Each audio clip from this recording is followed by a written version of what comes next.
یه کار دکوپاژ داریم انجام میدیم که روی شیشه است. با این طرح‌ها که حالا کاغذهای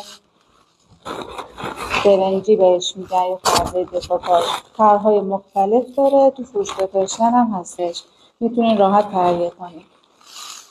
من از قبل برش دادم.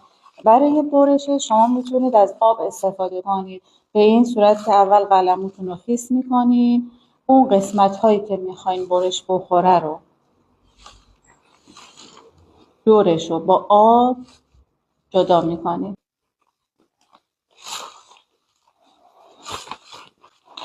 برای چسبوندن این از پشت کار میکنیم واسه اینکه ظرفمون قابل استفاده بشه.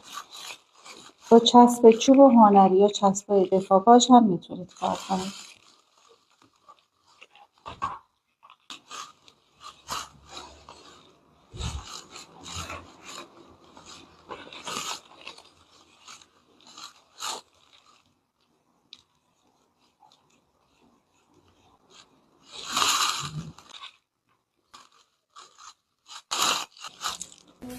از پشتش که سفید کرده بودم پاک کردم واسه اینکه بتونه تاچ بشه به قسمت داخلیش که این پس زمینه هستش بخوره، رنگ طلایی میشه.